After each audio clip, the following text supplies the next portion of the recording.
Ahora nos toca hablar sobre la psicología de la mentira y del engaño. Algo que, hola Lenny, algo que tenemos que saber es cómo detectar cuando nos están mintiendo, cuando nos están engañando, cuando hacemos nuestras entrevistas y mucho más en credibilidad del testimonio. No podemos partir simplemente de tomar unas entrevistas y suponer, digamos, que todo va a estar enmarcado netamente en el uso de unos protocolos. Yo les había dicho más bien que lo más importante siempre desde nuestra ciencia, nuestra profesión, es el tema de poder entrevistar a la persona. Al momento de entrevistar, obviamente nos vamos a topar con gente que en el ámbito forense, en el ámbito legal, sea víctima o sea posible un sospechoso o un posible delincuente, mucho más nos quiera mentir o engañar. Entonces la detección de esto es algo recontra importante cuando hablamos de credibilidad del testimonio y mucho más en adultos. Bueno, nunca va a haber una verdad absoluta, ni podemos decir una mentira totalmente absoluta. Entonces todo se va a basar en indicios. Claro, es importante descubrir los indicios en la mentira para saber la verdad, para saber en qué está mintiendo, para saber si está diciendo la verdad. Es lógico. Ahora, dentro de un proceso, si hablamos ya dentro de un proceso en el cual existen hipotéticamente mentiras, es importante distinguir los indicios para verificar la realidad del fenómeno. Ok, sí, Lenny dice, yo creo que es importante en niños y en adultos. Obviamente que es importante, pero hay más particularidades y el tema que nos ocupa es, a nosotros es adultos, por eso me voy a enfocar un poquito más ahí, en ese punto, porque podemos detectar, primero, que son difícilmente detectables, pero sin embargo nosotros tenemos que tener todas las herramientas posibles como para detectarlas. Bueno, desde que somos muy pequeños, se puede decir que empezamos nosotros como de una manera a relacionarnos mediante el lenguaje. Se puede decir, cuando ya usamos el lenguaje, empezamos a relacionarnos con las otras personas, y la mentira y el engaño forman parte de este proceso de relación con otras personas en todos los ámbitos, ya sea laboral, ya sea social, familiar.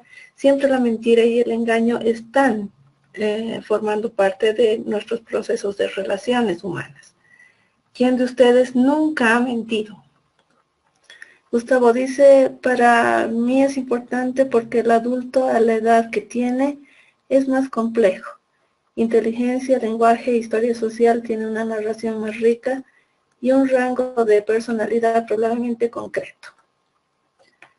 Ok, muy bien. Lenny, la habilidad de mentira como una capacidad cognitiva y social se desarrolla con mayor completud hasta su adultez.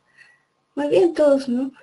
Es eso, ¿no? Todos mentimos alguna vez, y obviamente, como dice Gustavo, en determinado momento, cuando ya somos adultos, ya encontramos inclusive maneras de mentir, y dependiendo de la persona que queremos llegar, podemos, un poquito se puede decir, estudiar y poder otorgar si nuestra narración en el sentido de que nos crean.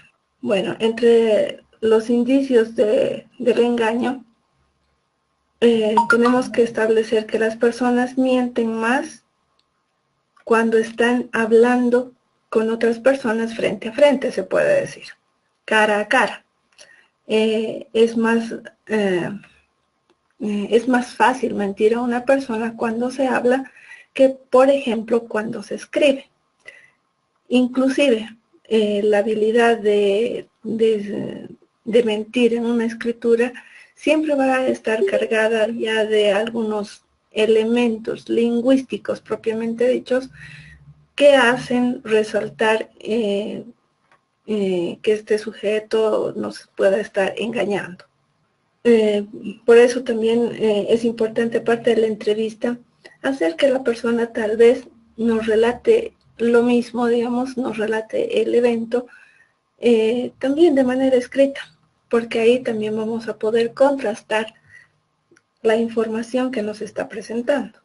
Bueno, cuando nosotros vamos a interrogar, vamos a entrevistar especialmente, nosotros al hacer una evaluación de la credibilidad somos investigadores.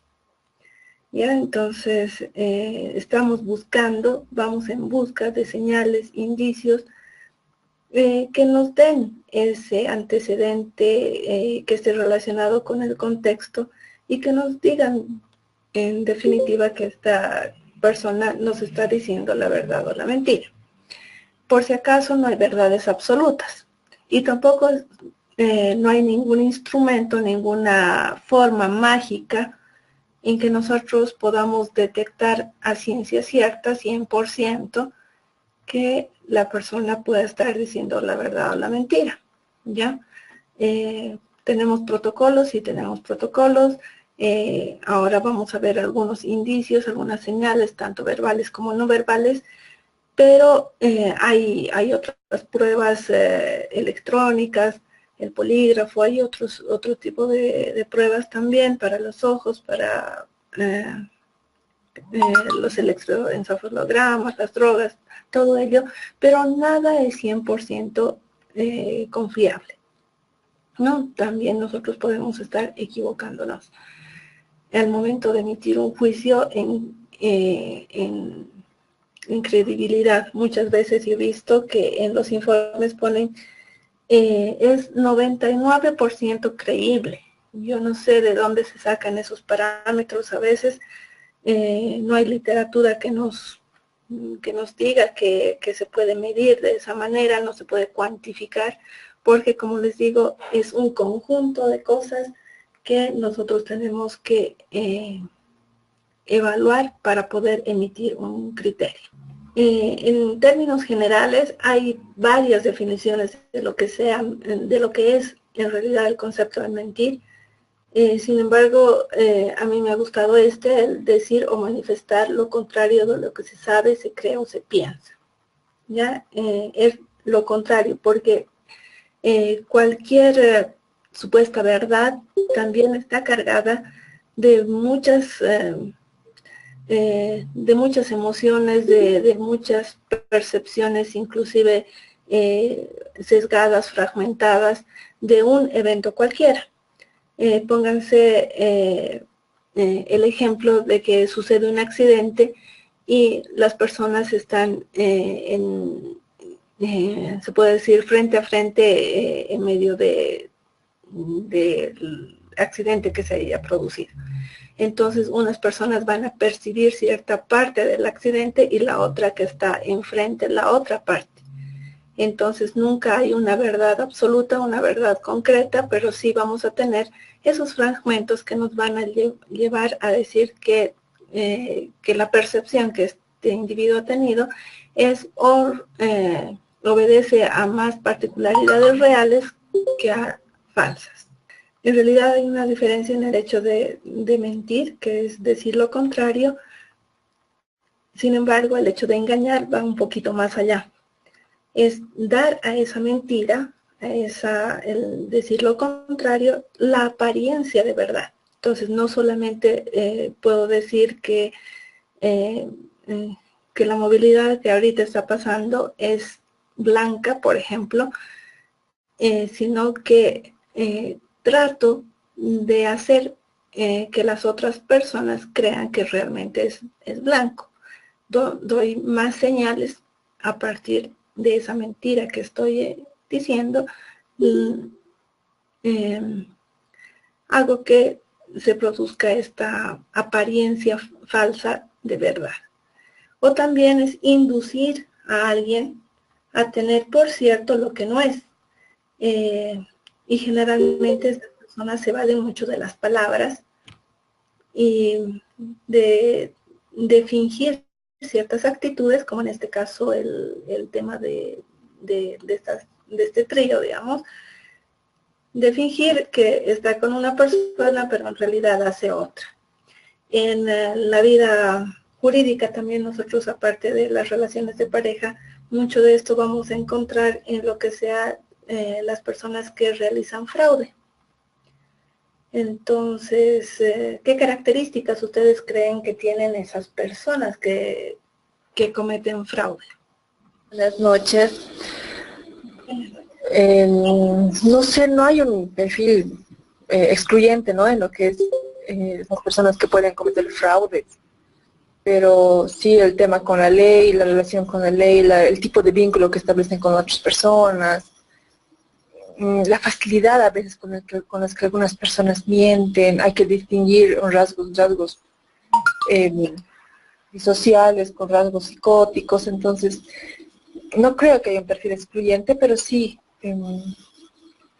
hay ciertas características que sí podemos identificar. Muy bien, Lindsay. Licenciada, buenas noches.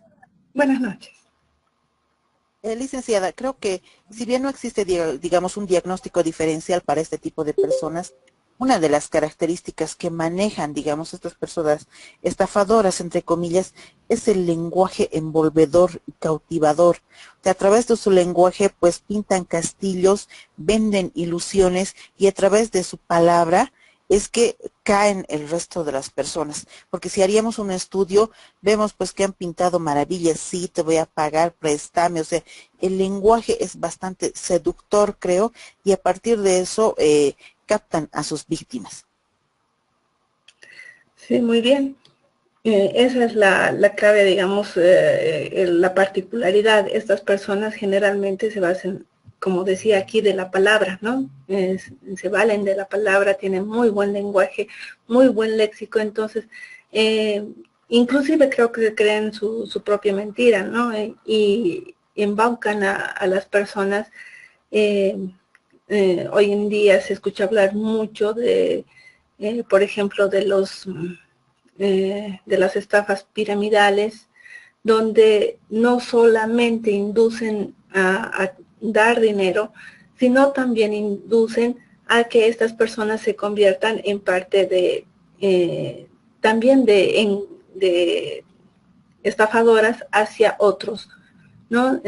Por ejemplo, tienen que dar cierto monto y tienen que conseguir aparte unas 5 personas, 4, dependiendo, que den la misma cantidad y ellos se conviertan en un supuesto jefe de esos 3, 4 que vienen detrás, ¿no es cierto?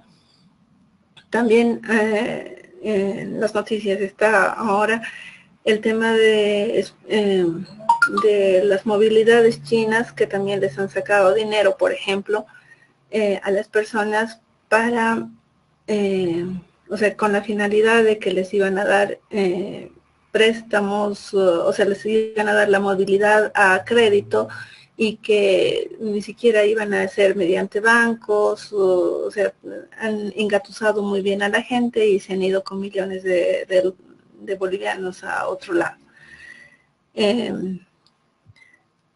Bueno, hay diferentes tipos de estafas, pero las personas que más engañan también tienen esa particularidad de la facilidad de palabra y también el tema de muchas veces no sentir culpa por lo que están haciendo, ¿no? Hay muchas personas que estafan a personas adultas mayores que toda su vida han juntado cierta cantidad de dinero y no sienten remordimiento en el hecho de sonsacarles ese dinero que tienen. Muchas veces tienen particularidades o rasgos también antisociales muy fuertes. Bueno, tenemos que distinguir por qué se miente. Y esto viene desde que somos niños, ¿no? Y se miente por lo general por temor a las consecuencias, que se sepa algo determinado.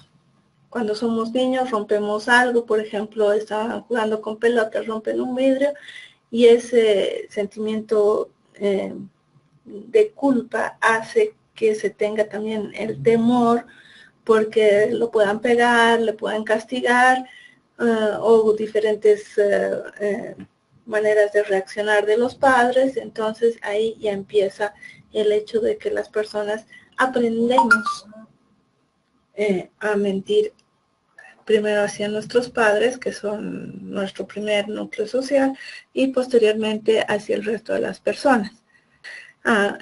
Jorge Luis Montaño dice, son manipuladores, tienen un camuflaje emocional, rapidez de pensamiento, muy bien. ¿No es cierto? Nosotros podemos, a partir de lo que vamos, se puede decir, vamos viendo en nuestro diario vivir, podemos ir encontrando ciertas particularidades y hacer un perfil de acuerdo a lo que conocemos de este tipo de personas. Bueno, cuando somos niños empieza ya el tema de, como les decía, desde niños aprendemos a mentir por la consecuencia las consecuencias de nuestros actos. Entonces siempre está la disyuntiva si se miente no se tiene el castigo, o si se miente, o si no se miente se tiene el castigo, y cuando se miente también qué consecuencias puede tener que se sepa, y además que a partir de eso se pueda tener mucho más castigo. Cuando somos niños,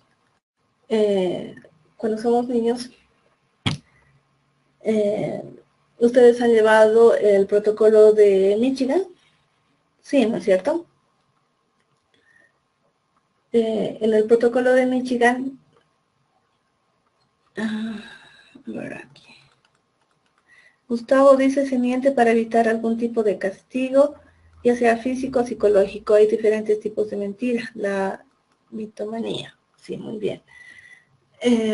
Bueno, les decía, ustedes han llevado el protocolo de Michigan u otros protocolos donde se pide al niño que manifieste si sabe lo que es mentira y que describa lo que es mentira.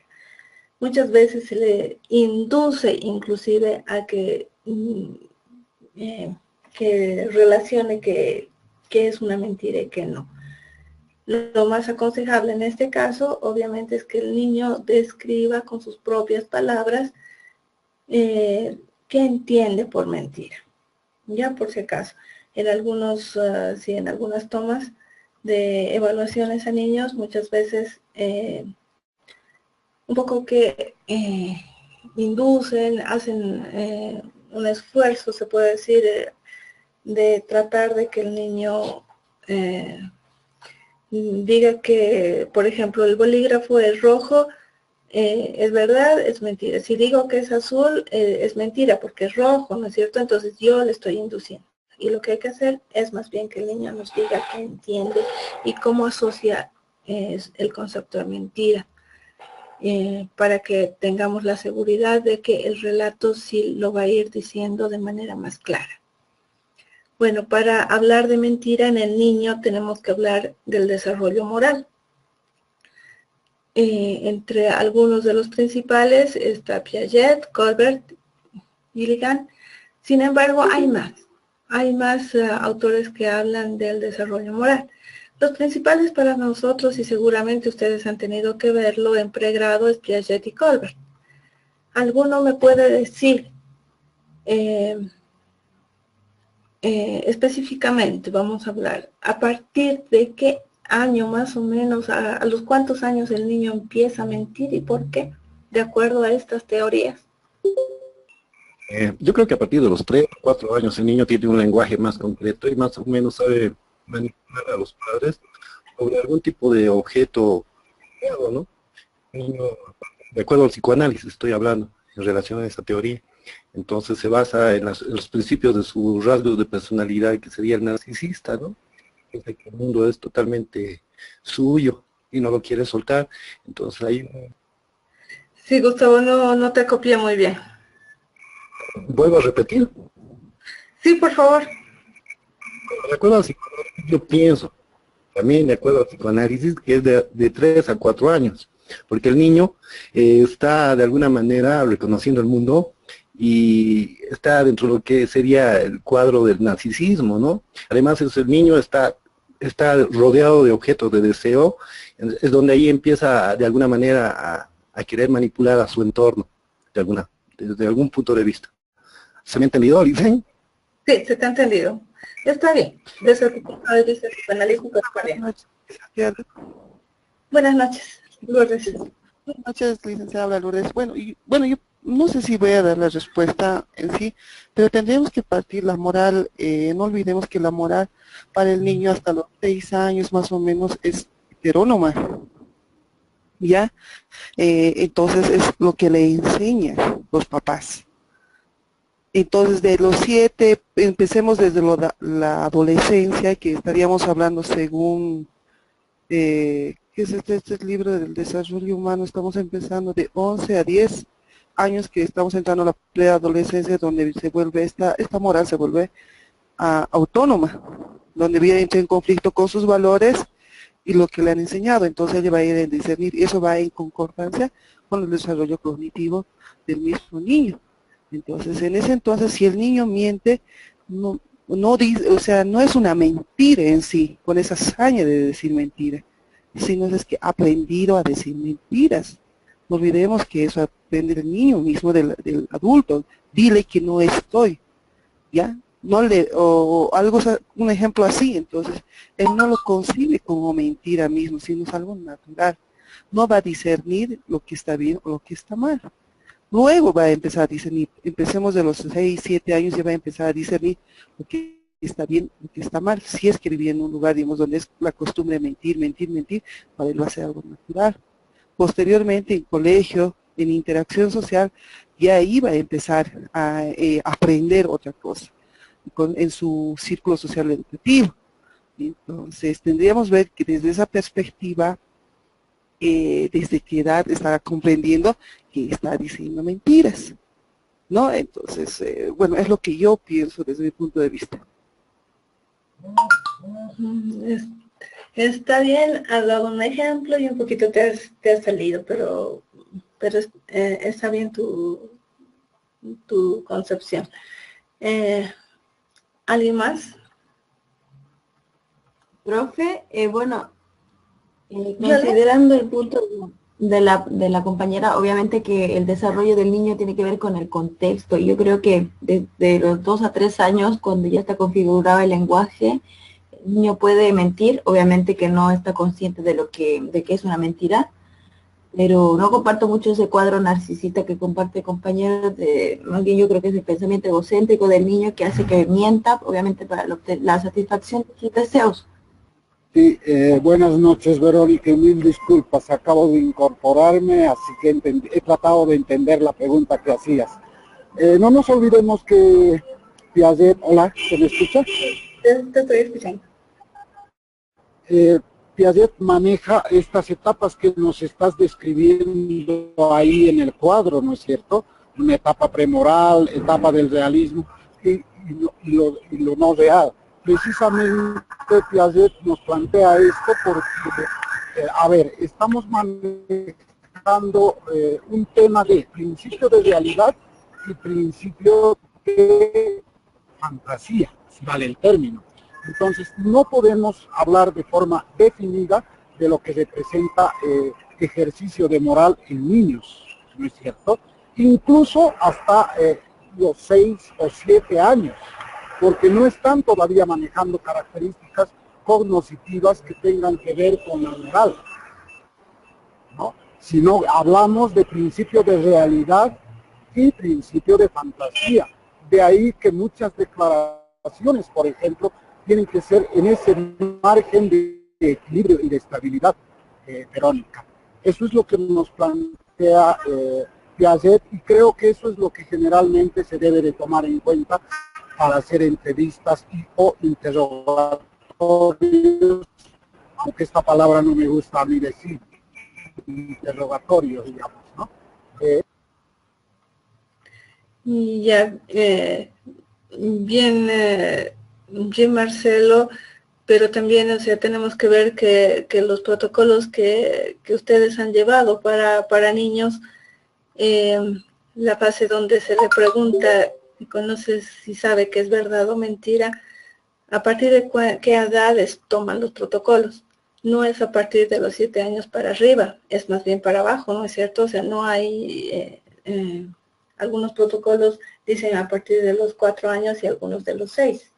Entonces, todos los protocolos obviamente tienen una base teórica de las que se basan y, bueno, la concepción de decir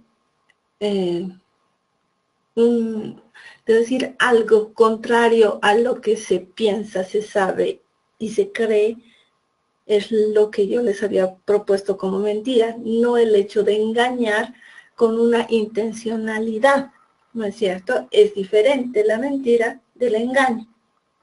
¿Me dejaron entender? Bueno, las personas que no han estado desde el principio no han escuchado esa parte, ¿no? Eso es fundamental. Por eso la definición más digerible que yo he encontrado en todo lo que he leído sobre la mentira era eso, que decir una mentira es decir algo contrario a lo que se sabe, se cree y se piensa, ¿no? Entonces, el hecho de engañar sí ya introduce una intencionalidad de hacer creer que esa mentira realmente es una verdad o inducir a las otras personas que piensen que es una verdad. ¿Ya? Bueno, se han ganado 5 puntos más hacia su examen Gustavo, Lourdes, Violeta y Marcelo. Sí, como muchos de sus compañeros han dicho, sí, hay estadios que nos plantea Piaget y el primer estadio se puede decir que las normas, en el primer estadio Piaget plantea desde los 7 años, ¿no? No antes. Entonces, plantea que estas normas son exteriores a los niños, son impuestas por los adultos, por lo tanto la moral se caracteriza por lo que decía Lourdes, si no me equivoco, sí, Lourdes, que es el desarrollo por la heteronomía, sí. ¿Qué es la heteronomía o heteronomía? Elvis, ¿alguien sabe qué es eso aparte de Lourdes que ha citado, no? Tiene a representar el interactuar con el contexto, es decir, de forma heterónoma, pero principalmente con el contexto, ¿no? Padres, amigos, familia, qué sé yo, varones, mujeres, eso es lo heterónomo, ¿no? No. ¿Otra persona? Licenciada, soy Lindsay.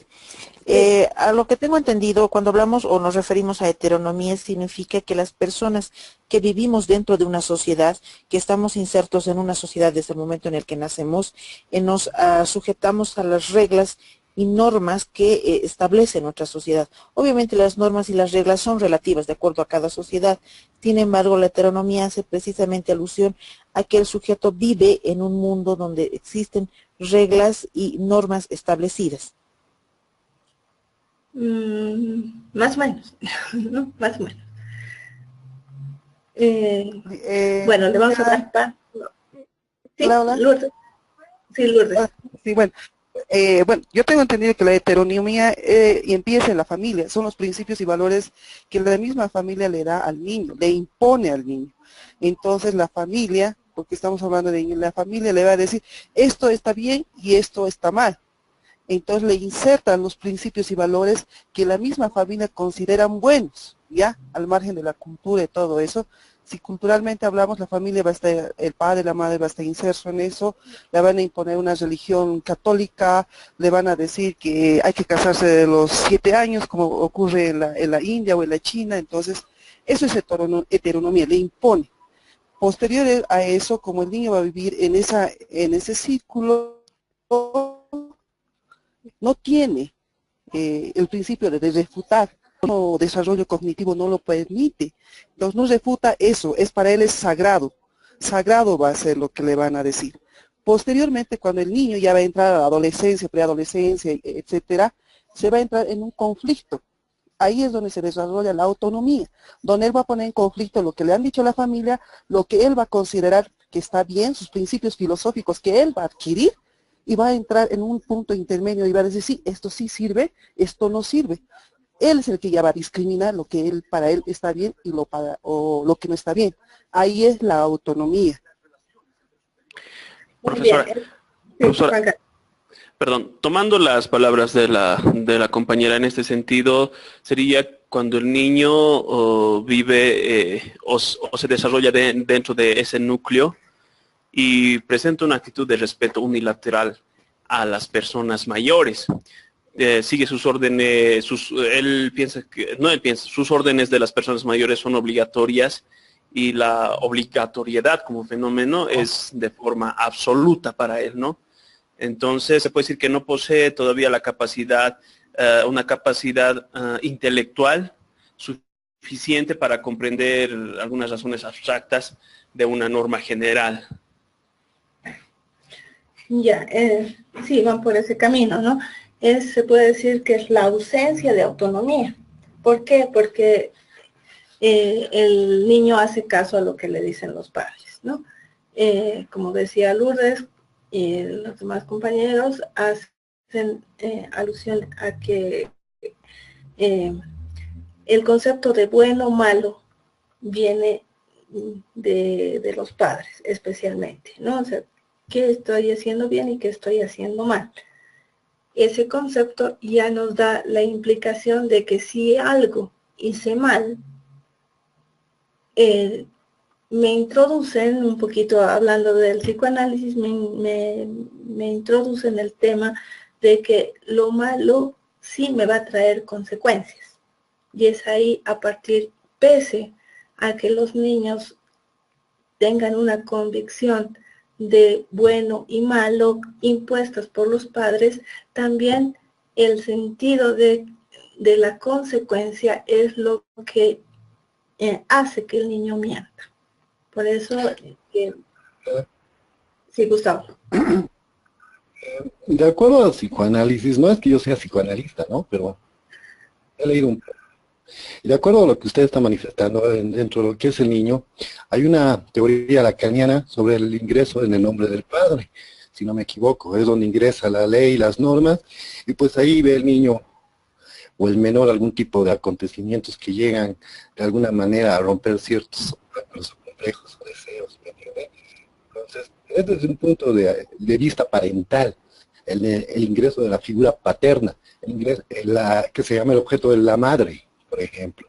¿No? O sea, son figuras que están dentro del psicoanálisis, ¿no? Que Freud, Lacan, otros, hasta la hija de Lacan, que habla del famoso complejo de Electra, habla de eso, ¿no? En relación a las figuras paternas. Pero también las otras teorías, como Piaget, habla del desarrollo del niño. Entonces, es todo teórico, ¿no? Solamente hay que saber socializar. Eso sería. Gracias. Ya, obviamente, ¿no es cierto? Hay etapas, pero por eso, pese a que el niño todavía no tenga esa intencionalidad a veces de mentir, ya puede hacerlo de acuerdo a estas teorías, ya sea de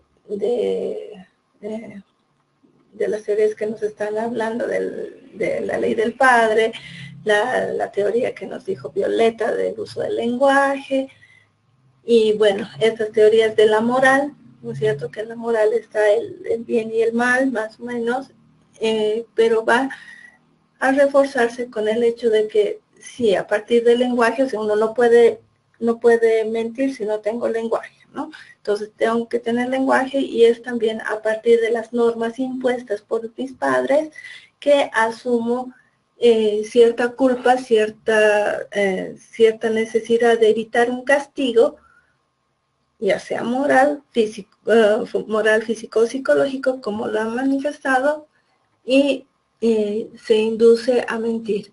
Es por eso que los protocolos que se han hecho también no solamente van a partir de de la intencionalidad que los niños tengan. Y de acuerdo a lo que plantea también Colbert, el individuo también en el estadio, se puede decir en el estadio 1, ya puede, que es desde un punto de vista, el nivel preconvencional y estadio 1, el individuo ya puede introducirse también a la mentira, y él plantea que a partir de los 4 años también el niño ya tiene las condiciones, se puede decir, morales como para mentir. Ya también quiero recomendarles que las cosas de pregrado también hay que retomarlas, y ustedes manejen la orientación que quieran, pero para hablar de mentiras sí tenemos que hablar de moral, tenemos que hablar inclusive de desarrollo. Bueno, ¿por qué se miente? Habíamos dicho que en realidad por evitar un castigo muchas veces. También se miente para culpar a otra persona. ¿No? En una diapositiva anterior estaba una niña con un jarrón roto y un gato, entonces se le echa la culpa, ¿no? Entonces, el echar la culpa muchas veces lo vamos a ver en los temas de forenses de violencia, ya donde es difícil distinguir realmente quién provoca los malestares en la pareja. Entonces uno le echa la culpa al otro y viceversa, y es tratar de que alguien asuma todo el peso, y no se dan cuenta que en algunas circunstancias son los dos que provocan esa situación. Pero sin embargo, el mentir está muy fuerte en esas dos posiciones, y obviamente cuando se trata de violencia, especialmente en los slims, tienen que evaluar a las dos personas si es posible, ¿no es cierto? Que a los slims muchas veces se va con una actitud reconciliadora, entonces tienen que tratar de encontrar también este tipo de causas, digamos, por qué se está queriendo mentir. Y también para evitar vergüenza. ¿Alguien me puede decir un ejemplo de esta necesidad de mentir para evitar vergüenza? Algo como más actual es el tema de declarar que es una persona homosexual. Sí. Por las excusas, tal vez. Por las excusas, ¿me puedes explicar un poquito? Cuando pasa un suceso en la cual una persona es vulnerable a partir de los efectos que pueda desarrollarse de ese suceso como fenómeno, y para evitar esa vulnerabilidad u ocultar esa vulnerabilidad, se pueden inventar excusas, ¿no? En el sentido, a ver, en una relación de pareja, han quedado de acuerdo ambos de no ser infieles, y algo para medir esa variable, ¿sabes qué? Tú no tienes que ver las piernas o los muslos de las chicas que están con minifaldas. Entonces justamente se tropiezan con un desfile y están un montón de chicas con minifalda, y el tipo se está ahí viendo, ¿no?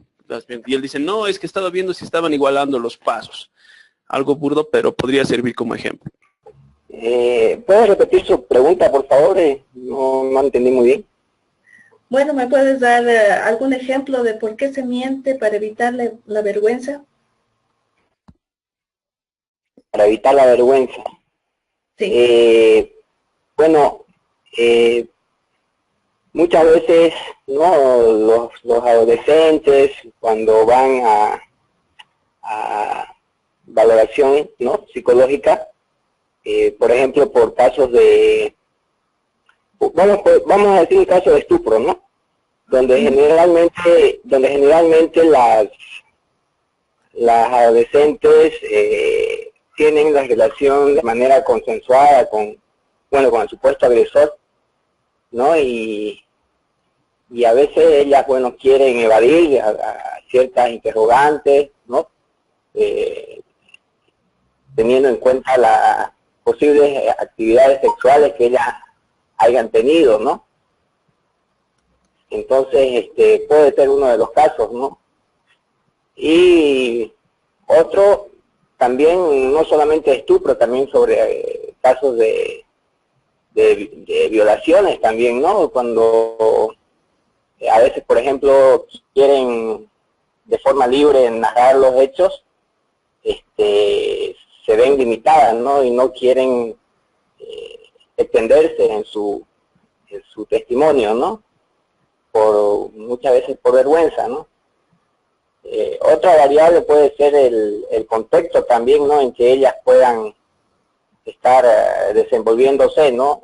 Si es en el entorno familiar, si es que el agresor es el entorno familiar, puede ser un primo, ¿no?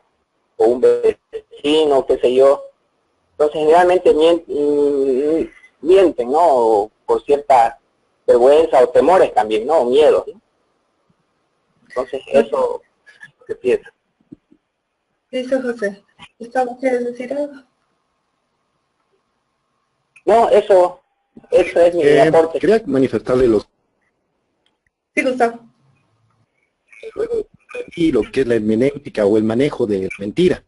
La mentira, de acuerdo a la película y de acuerdo a lo que yo consulté con el abogado, es un método táctico, puede ser atribuido a eso. Porque la mentira nos muestra 3 puntos importantes que las personas, para no ser avergonzadas, están afinadas a eso. Son los siguientes, por ejemplo, el sexo. Ya una persona que está, no le gustaría que le toquen temas personales de su sexualidad, ¿ya? O el dinero también. Se puede comprar, digamos, a los testigos, a las personas. Abogados son expertos, que hay algún abogado me va a disculpar, pero el abogado el que me dijo eso me hizo entender. Luego, el otro punto es que no quedar, para no sentir vergüenza, como usted manifiesta, no estar enrolado en problemas embarazosos, ¿me entiende? Entonces, de alguna manera puede ser esa persona sugestionable. Eso sería, licenciada, y gracias nuevamente. Gracias por tu aporte y bueno, la visión de ese abogado que te ha comentado. Bueno, también se miente para conseguir ventaja o beneficio. Ya cuando está en juego algún interés, especialmente el económico, obviamente pueden surgir diversos tipos de mentiras, inclusive no, como está la figura, no tener reparo en pisar a quien sea con tal de estar encima. Esto muchas veces se ve en lo que es el ámbito laboral más que todo, ¿no? Donde está en juego algo y se miente con tal de hacer quedar mal a otra persona, se miente en las capacidades que uno tiene, se miente en, por ejemplo, se miente en cómo está una empresa para conseguir más socios, siempre y cuando haya un beneficio, una ventaja que se pueda sacar. Muchas veces hay personas adultas mayores, por ejemplo, o sea, ni siquiera adultas mayores, tienen 59 años, pero ya se hacen cambiar su edad, o sea, había eso, ¿no es cierto? Se hacían cambiar su edad, mentir para conseguir los 250 bolivianos de la renta dignidad. Entonces, cuando hay un beneficio, hay una mayor probabilidad de que la persona esté mintiendo. El objetivo central de la mentira es controlar a los demás. En el ámbito forense, cuando evaluamos a alguna persona y nos miente, se aplicará este objetivo que tiene la persona. Si Renato dice también de lo anterior, de la lámina anterior, sí que es una ganancia secundaria, sí también a veces se puede conseguir ganancias secundarias a partir de una mentira, ¿no? Sin tratar de juzgar, por ejemplo, el tema del perrito que le quieren hacer eutanasia, por ejemplo, no estoy diciendo que sea verdad o mentira, pero, o sea, se puede manejar una figura y lo que manejan en las redes sociales también es que hay un beneficio secundario que quieren tener los padres. Yo no soy quien para juzgar, no he visto el caso, pero simplemente es como ejemplo, digamos, de algo mediático, lo podemos poner. Ya. En esto de controlar a los demás como objetivo de la mentira,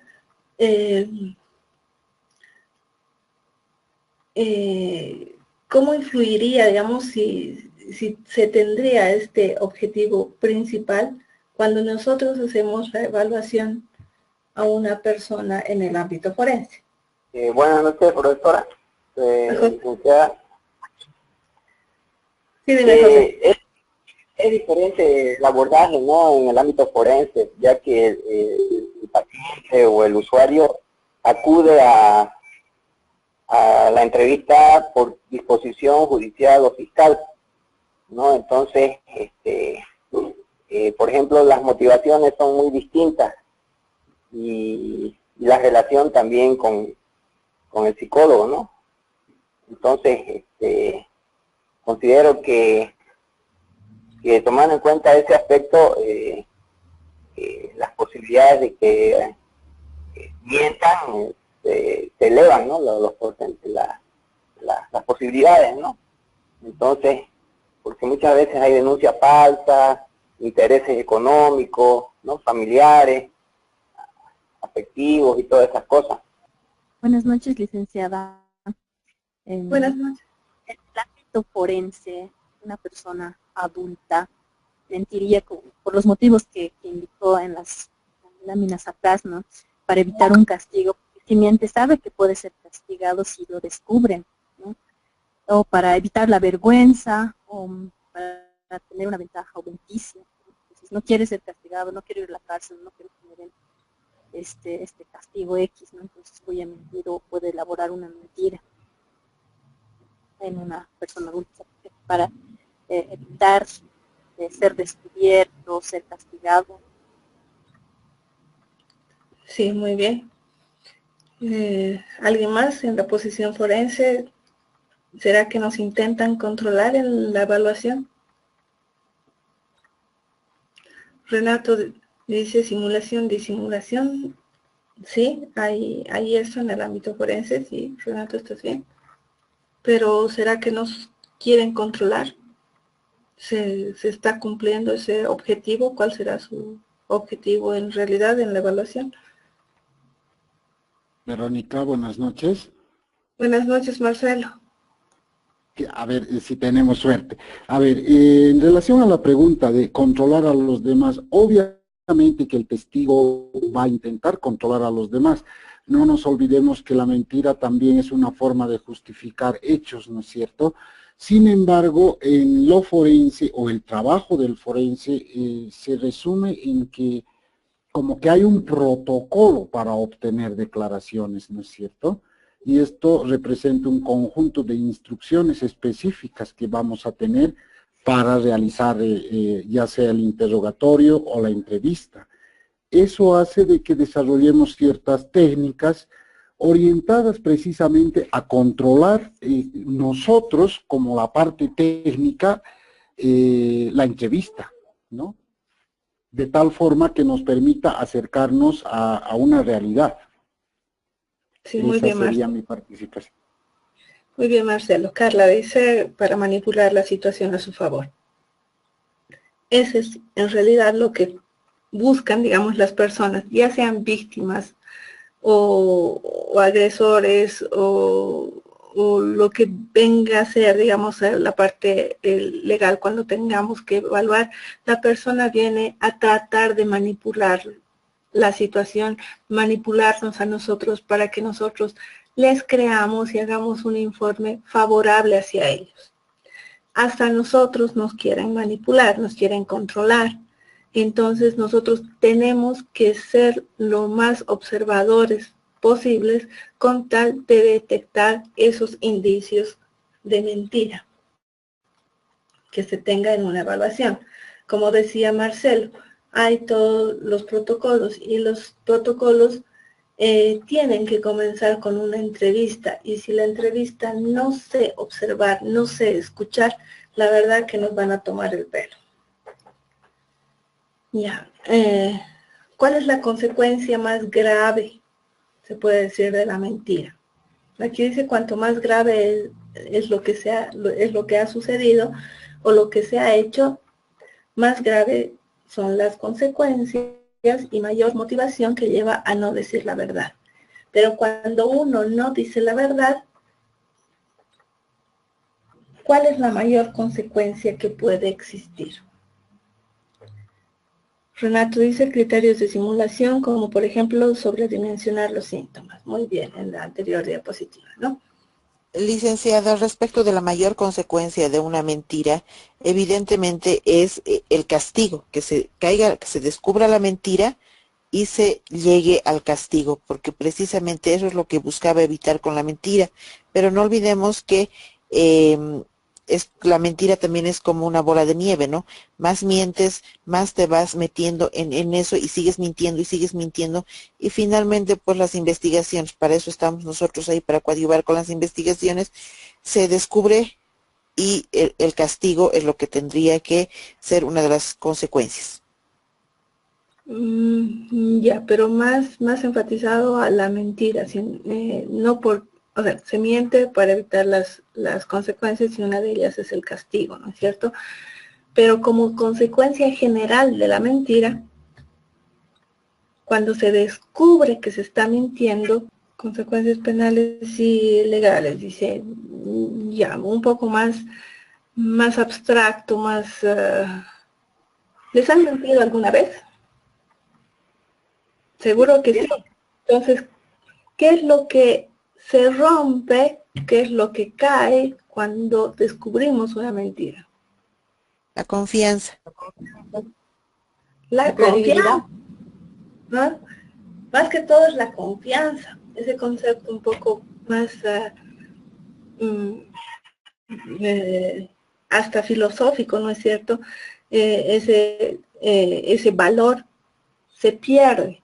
Cuando estamos haciendo una evaluación y nos percatamos de alguna mentira, ¿será que le vamos a creer lo demás que nos diga en su narración esta persona? No. Por supuesto que no. De confianza y la duda. ¿Puedes repetir, José? No te he entendido. La de confianza y la duda, ¿no? Sobre posibles posteriores entrevistas, ¿no? Sí, está bien. Lourdes, ¿querías decir algo? Perdón, Verónica. Bueno, sí, primero Lourdes, después Marcelo, por favor. Bueno, tendríamos que ver qué tan fuerte ha sido la mentira, porque puede ser que omita o mienta en algunos pedazos, digamos, de la gravedad de la situación. Entonces habría que discernir todo, porque quién sabe nos está mintiendo en una cosa, pero lo demás sí, entonces no podríamos directamente voltearlo todo, decir, no, ya no es creíble para nada, ¿no? Considero que también deberíamos valorar, el que nos diga, ah, sí, siempre me he hecho, no ha sido siempre, sino han sido una ocasión o dos veces, por decirlo así. Entonces, usted sabe que en un proceso penal van a buscar gravámenes, entonces ellos lo que van a buscar es eso. Cuando van a un médico forense, me ha pegado, evidentemente se ve las lesiones, pero me ha pegado aquí, también aquí, con la finalidad de buscar más cosas. ¿Ha habido golpes? Sí, pero no a ese extremo, como me dice. Entonces, bueno, tal vez estoy hablando en eso del médico forense, pero considero que también es bueno analizar dónde te miente y si te están mintiendo, lo que buscan es el beneficio secundario, que sea más fuerte de lo que es. Entonces, ya no es 100%, ¿no? Sino poco creíble en ese entendido. Sí, Marcelo. Perdón, sí, eso es lo que decía lo último la compañera, ¿no? Yo creo que el trabajo forense se resume o se centra en el hecho de presentar al juez o a la autoridad competente credibilidad del testimonio.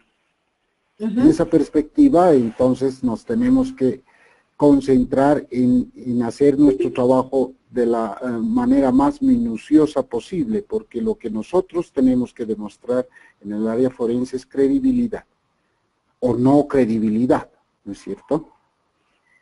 Sí, cuando hablamos de credibilidad, en realidad nosotros somos, tenemos que encontrar indicios de sinceridad e indicios de falsedad. Entonces esa relación nos hace determinar cuán creíble puede ser una narración. En toda la conferencia, si bien nos están diciendo una narración y nosotros nos percatamos de alguna mentira que es evidente, obviamente toda la narración, el testimonio que nos siguen haciendo va a estar en duda y vamos a tratar de encontrar ciertas particularidades como para validar, cuánto validar, dependiendo del caso. Sí, Renato, ¿no? Buenas noches, disculpe. También va a depender la evaluación del daño psicológico que tengan, ¿no? Entonces ahí va a determinar qué grado de afectación también tiene esta persona, ¿no? Y como también hay algunos instrumentos, por ejemplo, el test de simulación de Sims, ¿no? Que también nos puede ayudar mucho, ¿no? Para detectar esta mentira. Otro instrumento, por ejemplo, para la valoración del estrés postraumático que ha sacado Echeverría, según los criterios del DSM-5, tiene un apartado de ítems que nos mire simulación, ¿no? Entonces, va a depender también de los instrumentos que utilicemos, ¿no? Bien, gracias. Sí, va a depender de eso, pero les digo, o sea, lo más rico para nosotros es la evaluación. En la evaluación es la observación clínica también que hagamos. Ya aquí dice, cuanto más grave es lo que ha sucedido y más graves son las consecuencias, mayor la motivación que llevará a no decir la verdad. Y basándonos en eso también podemos decir que cuanto más grave es la mentira que se haya hecho, cuanto más graves las consecuencias, obviamente la persona va a estar mucho más tensa, va a estar con mayor estrés, se puede decir, al momento de emitir su testimonio, y nosotros tenemos que ser muy observadores en lo que nos vaya a decir. ¿Los mentirosos sentirán algo? Si los mentirosos, algunos son, digamos, de acuerdo a sus rasgos de personalidad, yo me imagino. Por ejemplo, como decía el compañero Renato, de acuerdo al DSM-4, una persona que tiene más facilidad de mentir sería el antisocial, ¿no? Y en parte también sería la persona, ¿cómo se llama? El rasgo de personalidad dependiente, sería otro. Y hay uno más, el narcisista, ¿no? Que es una persona que va a vivir de un mundo imaginario, de acuerdo al DSM-4. Me imagino que son de personalidad. Sí, te está corrigiendo, dice DSM-5, criterios de simulación. Eso sería, me imagino que son de acuerdo a los rasgos de personalidad. Ok. Violeta, ¿querías decir algo? Yo creo que tiene que ver más que todo con el tema de no es capaz de sentir remordimiento, ¿no? Tiene falta de empatía con nosotros, como base de la mentira. Ya, por lo general, cualquier tipo de persona siente miedo a que se sepa la verdad. Ya hay un estrés ya por el miedo a que se sepa la verdad. Se suma el miedo a las consecuencias de que se sepa la verdad o a las consecuencias de lo que se haya hecho. Entonces hay dos tipos de miedos que maneja el mentiroso. Y dependiendo del rasgo de personalidad, hay el sentimiento de culpa por mentir. Ya, por ejemplo, la personalidad antisocial va a carecer de empatía, ¿no es cierto? Va a carecer de sentimiento de culpa, entonces no se va a reflejar en este tipo de emociones en el relato. En cambio, los otros sí vamos a notar, inclusive mucha atención y especialmente por los miedos que se tenga. El antisocial no va a sentir empatía, no va a sentir miedo, no va a sentir nada. Y también es importante decir que también los sentimientos de culpa por mentir van a estar en función por la variable de quién ha sido la persona a la que se le ha mentido. Por ejemplo, cuanto más allegada es la persona que se tenga que mentir, más sufrimiento va a causar a la persona. Y cuanto más lejana sea la persona, no le va a importar el tema, o no va a sentir culpa por haberle mentido. Inclusive, ¿no es cierto?, cuando se le sonsaca a un ancianito todos los ahorros de su vida y se los roban, ahí no hay sentimientos de culpa por el ancianito. Hay dos tipos de mentiras, dos tipos grandes de mentiras, se puede decir, ¿no? O sea, aparte de la que de las sutiles, digamos, la mentira piadosa, ese tipo de mentiras, no. Gustavo dice, la mentira también está relacionada con la fantasía. Sí, también. Y en ese orden, Gustavo, si la mentira está relacionada con la fantasía, ¿qué tipo de mentira sería? Me imagino que la mayoría, porque uno miente en relación a una fantasía fuera de la realidad. A veces uno miente, como usted dice, y manifiesta sin tener ese sentimiento de culpa o ese sentimiento de consecuencia, ¿no? No es consecuente, entonces está manejado por la fantasía. Es de ser un niño, ¿no? De acuerdo a algún tipo de deseo. Eso dice. Ok. ¿Alguien más? José. Podría ser por la represión quizás de la persona. Sentimientos reprimidos o puedan ser manifestados de manera para fantasear, ¿no? No sé. Ya. Eso. Ok. Sí, existen... Ay, no pasa. Existen dos tipos de mentiras. Una sería la ocultación, ocultamiento también. En otros textos todos van a encontrar con eso. ¿Ya? Y esto se refiere, las mentiras no solamente son decir lo contrario, a veces también es ocultar o tapar de alguna manera o esconder un hecho, una opinión, generalmente un hecho en el ámbito forense, ¿no es cierto? Entonces se oculta, a veces se oculta la motivación que ha llevado a cometer el delito, se oculta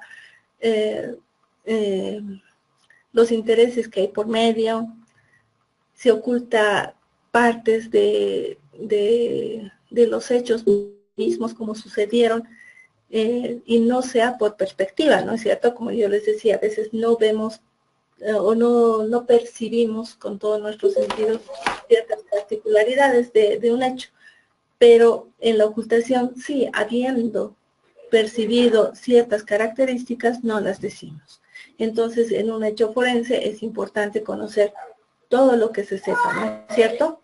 También está relacionado con lo que decían los compañeros, la falsificación o fabulación, que viene de la fantasía, que es ya inventar, crear historias de las que no existen.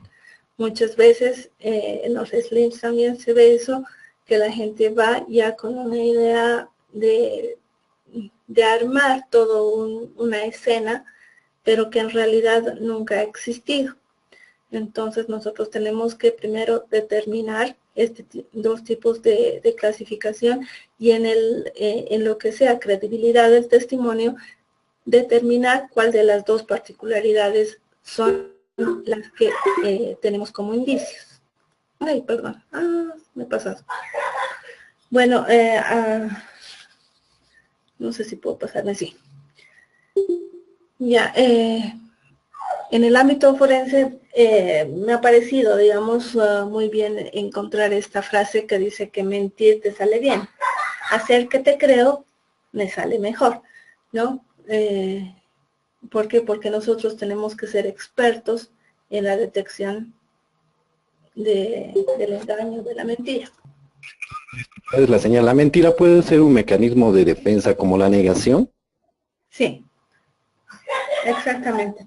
Más adelante vamos a ver ya más particularidades o más indicios y ahí vamos a ver la negación.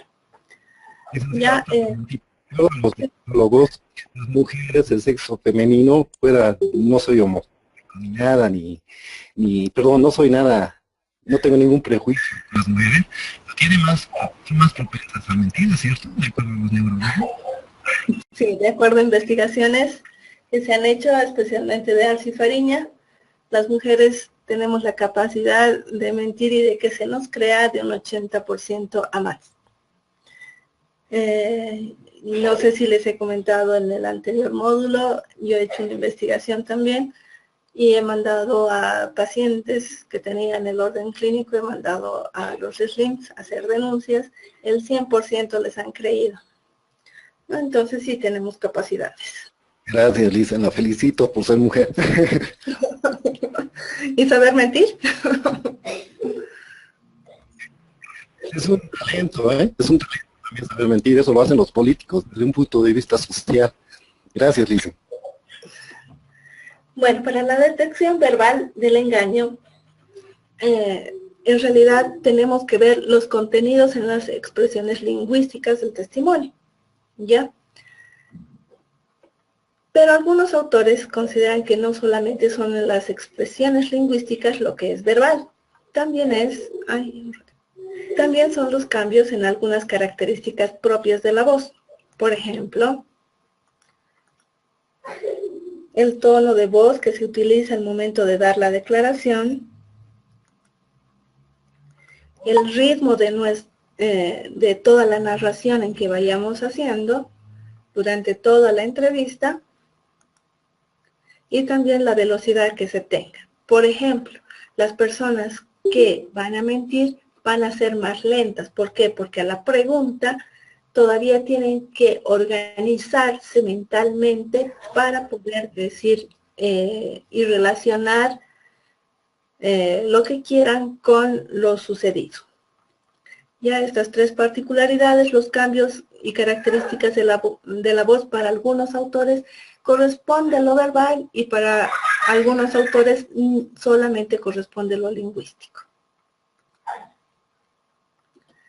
Bueno, en la detección o de los indicios e indicadores del engaño, tenemos los errores semánticos y tenemos que encontrar las contradicciones. ¿Qué serán las contradicciones? Perdón, Verónica, las contradicciones son lo que se denomina las incoherencias o inconsistencias del discurso, ¿no? No. Contradicciones serán, digamos, te dice, por ejemplo, ¿sabes qué? He pagado, me he prestado dinero y he pagado. ¿Y cuánto te has prestado? 3.000, pero tenías que pagar 6.000. Así es que sí, 6.000 era lo que me he prestado. Exactamente. Esa es una contradicción, que nos dice primero una cosa y a medida que vamos haciendo la entrevista nos va diciendo lo contrario o nos va diciendo otra cosa. Después están los olvidos. En una narración, las personas que dicen la verdad, generalmente los olvidos son en mínima proporción y no están en todo el discurso. En cambio, en la persona que nos está diciendo mentiras, van a haber unas lagunas, ya no van a ser pequeños olvidos. Por ejemplo, la persona que dice la verdad se va a olvidar la fecha, por ejemplo, la fecha, no el día. En cambio, una persona que está mintiendo ya va a tener unos olvidos de no sé qué mes era más o menos, ¿no es cierto? O sea, ya un poco más grandes, más fuertes y que no atribuyen a una parte cognitiva propia de la memoria. También están las incoherencias. Ahora, ¿cuáles serían las diferencias entre las contradicciones y las incoherencias? Alguien que no ha hablado. Alejandra, ¿puedes hablar? Hernán dice, las incoherencias es algo que no... Ay, que no, ¿qué? Profe, Sí, Juan Carlos. es posible que las incoherencias puedan ser u obedecen a una secuencia no lógica de un hecho, o de un fenómeno, es decir, no siguen un hilo, por así decir, de relato y de sucesos que han ocurrido de forma secuencial, ¿no? Sí. ¿Alguien más Sí, tiene una idea? Ah, que decía Hernán, las incoherencias es algo que no concuerda con el discurso. ¿Me puedes dar un ejemplo, por favor, Hernán? Es algo que no coincide con el discurso. Si, por ejemplo, haz un ejemplo de lo que me estás diciendo. No guarda relación lógica, dice, por ejemplo, que se contradiga en una calle, en una determinada hora, al momento de la declaración. Bueno, ahí estamos usando contradicción. La incoherencia viene a ser, a ver, les voy a plantear con un ejemplo.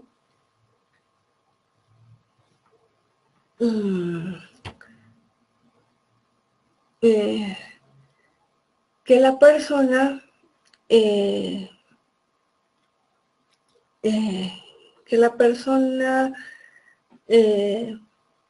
diga o asuma que le hicieron, digamos,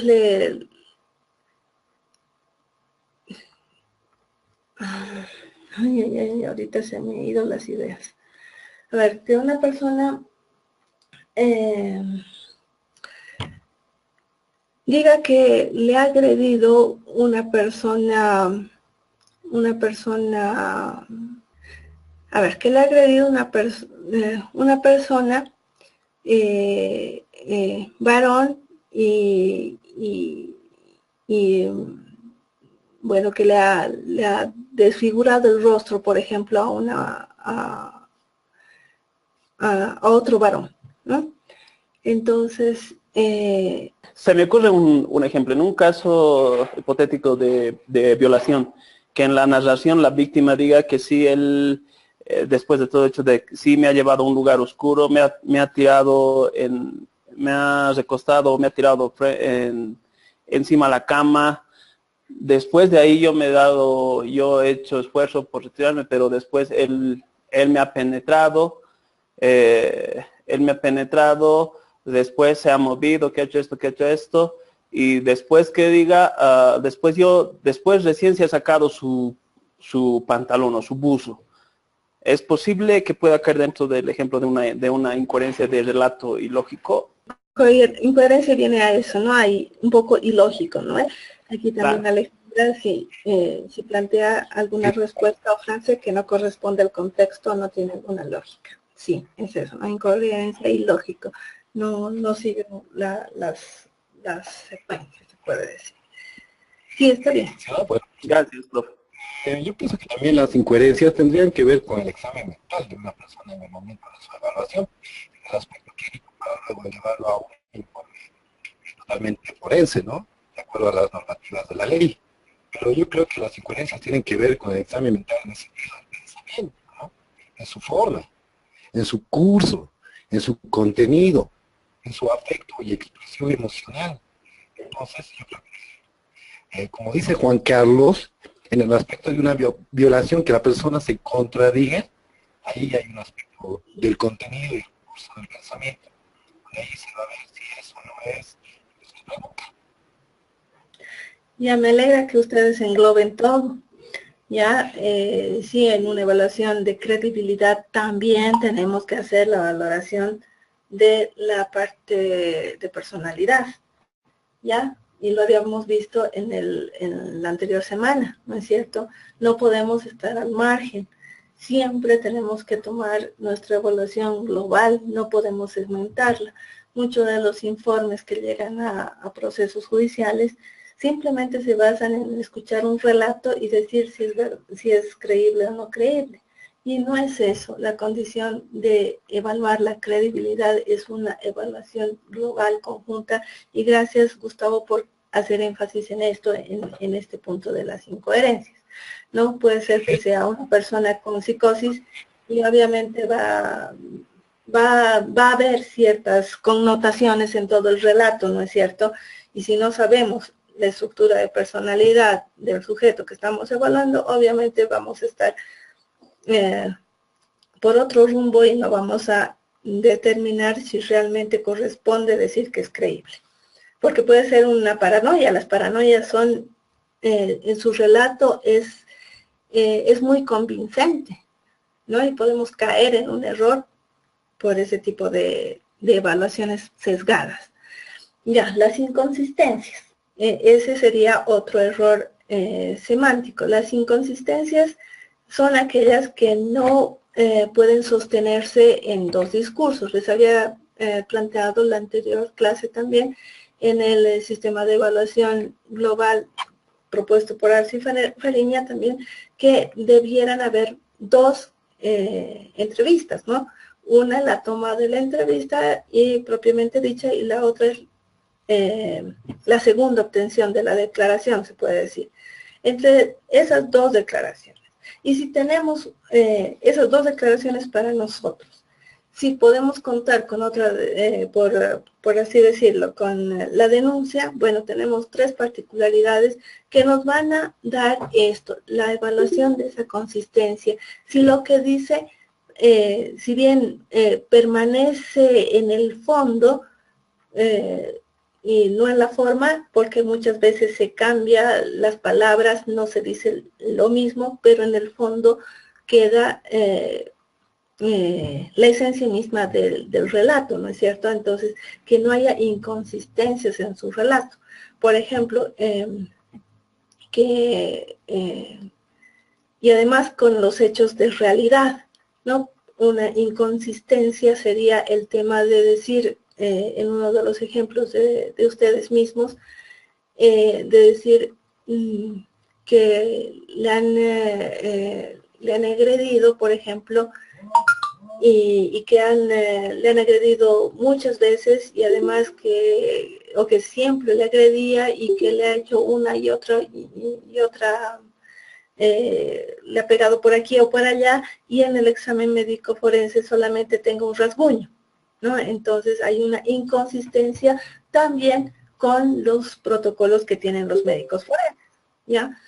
Esas inconsistencias se evalúa a partir también de lo que se tiene como propio relato del sujeto con los relatos intertestigos, intertestigo, entre testigos, y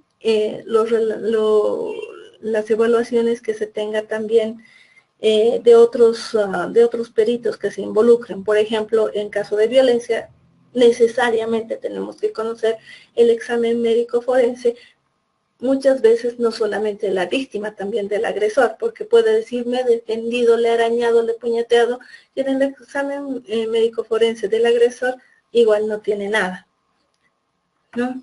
Entonces ahí sería una inconsistencia en su relato. Bueno, las personas también actuamos de acuerdo a lo que se denomina la teoría de la mente. ¿Algunos de ustedes han escuchado hablar de esta teoría? No. Bueno, esta teoría nos dice que, aprendemos a diferenciar primero las reacciones o el estado mental de las otras personas. Y a partir de eso aprendemos a interpretar cómo funciona, digamos, la idea de proceder de las otras personas y cómo tengo que proceder para conseguir en determinado momento aquello que se pretende. Ya es una capacidad de atribuir primero los pensamientos o intenciones que otras personas puedan manifestar, o comprender y predecir los pensamientos que otras personas tienen. Entonces, en la teoría de la mente está que todo lo que lo que nosotros percibimos en otras personas, lo podemos utilizar para conseguir lo que la otra persona ha conseguido. Por ejemplo, el tema de llorar, ¿no? Que está muy enraizado en nuestro medio, el tema de sentirme víctima y que cuando voy a declarar tengo que llorar para que me crean, ¿no? Entonces estoy manejando la teoría de la mente, la idea de cómo funciona mi mente para conseguir lo que yo quiero. Profesora, a partir de lo que yo había entendido sobre la teoría de la mente, esta es la capacidad que tenemos, básicamente es la empatía que podemos tener por otras personas. Dicho de otra forma, es tener la capacidad de pensar, de racionar. A ver, a partir de un fenómeno, nosotros como individuos tenemos una percepción, pero la teoría de la mente nos dice que también deberíamos de tener, o la teoría de la mente dice que también debemos de tener esa capacidad de ver ese fenómeno desde el ángulo o desde la perspectiva de que también lo están apreciando otras personas, tomando en cuenta de que desde el ángulo que nosotros lo estamos viendo no es 100% verdad o no es 100% total y entendible lo que nosotros estamos viendo. Tenemos que tener la capacidad de ver desde la perspectiva de las otras personas que ven el fenómeno y cómo lo interpretan. Además, he entendido yo así como es la teoría de la mente.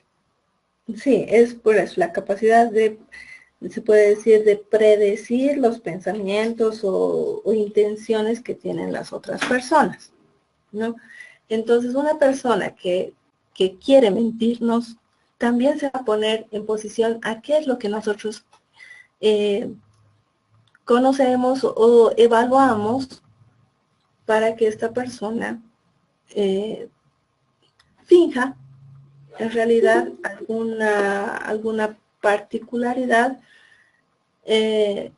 y obviamente están ellos en esa posición ante nosotros, no nosotros ante ellos, no en una posición empática, simplemente es predecir cómo nosotros como evaluadores vamos a actuar ante ellos, ¿ya? Entonces, por eso les decía el ejemplo de, o sea, saber cómo reaccionan las personas víctimas y que lloran, entonces venir con esa actitud de llorar a la evaluación para causarnos a nosotros, sí, ese sentimiento de solidaridad, se puede decir, al momento de la evaluación. Es una situación de ponerse, no empático, sino tener ciertas capacidades de predecir cómo nosotros como evaluadores vamos a actuar. Y eso es lo que se maneja, o sea, cuando quieren engañarnos, obviamente manejan ese tipo de situaciones diferentes personas. No todas, obviamente, ¿ya? Entonces, en los errores en inocentes también se puede cometer las mismas contradicciones, olvidos, incoherencias, inconsistencias, pero en los inocentes es en mínima proporción, se puede decir. Hay errores, hay omisiones, pero son pocas veces, mucho menos que en las declaraciones falsas. Se puede inclusive inventar, se puede fabular ciertos hechos porque por un momento de ofuscación, un momento de shock, dependiendo lo que se haya realizado como hecho delictivo, estas personas a veces tienen ciertos, no olvidos, sino tienen ciertas desconexiones por el mismo hecho emocional fuerte, entonces tratan de fabular algo como para que enganchar todo su relato. En cambio, en la persona que es la mentirosa, la fabulación va a estar en global. En cambio, en esta persona sí van a haber ciertas distorsiones mínimas, pero pueden ser por el motivo, como les digo, del momento traumático que se haya vivido. Ahora sí, entrando al tema. ¿Qué nos interesa a nosotros evaluar en cuanto a los indicios verbales cuando estamos haciendo una entrevista? El uso del pronombre yo. Las personas más sinceras van a tener esa capacidad que a cualquier pregunta que le hagamos, hable en primera persona, singular, ¿no? Entonces, yo hice, yo fui, siempre va a ser el pronombre que va a marcar tal vez todo el relato que nos está haciendo. En cambio, una persona que está falseando la verdad va a ser por el contrario. Va a utilizar nosotros por lo general. Va a ir enmarcado en eso, en hablar en varios para no asumir su propia responsabilidad. Especialmente en las personas que están siendo evaluadas y que están siendo acusadas, que hay una acusación que inclusive puede privar la vida, o la libertad. Entonces ahí sí se va a ver mucho de esto. Ahora, el tiempo de uso en pasado. La persona que está diciendo la verdad, por lo general, va a ir utilizando el tiempo pasado en sus declaraciones. En las expresiones sinceras, el tiempo en pasado es una norma. Ya todo lo va a manifestar de esa manera. En cambio, cuando no es verdad, especialmente en los casos ya de crímenes, se puede decir, esta persona va a utilizar otro tipo de verbos que más adelante lo vamos a ver. Entonces no va a utilizar mucho el pasado como tal. ¿Ya? En eso también un poco de gramática y psicolingüística también que han debido ver en pregrado, también por favor reforzar en este aspecto. ¿Ya? Por el tiempo no podemos enfocarnos mucho. Después repetir la pregunta. Las personas que dicen falsedades por lo general repiten. Ya le preguntamos qué día ocurrió el hecho y nos dicen qué día ocurrió el hecho, ocurrió tal día. ¿No? Entonces, ese repetir la pregunta es un mecanismo que utilizan como para darse el tiempo de organizar la parte cognitiva y dar la respuesta favorable de acuerdo a lo que quieren conseguir. Entonces, es un indicio. El uso de adverbios y adjetivos modificadores para generar expectativa. En este caso, generalmente las personas pueden estar con frases más o menos como hasta donde yo sé, entonces nos están poniendo en esa expectativa, ¿no es cierto? Hasta donde yo sé y hay un vacío.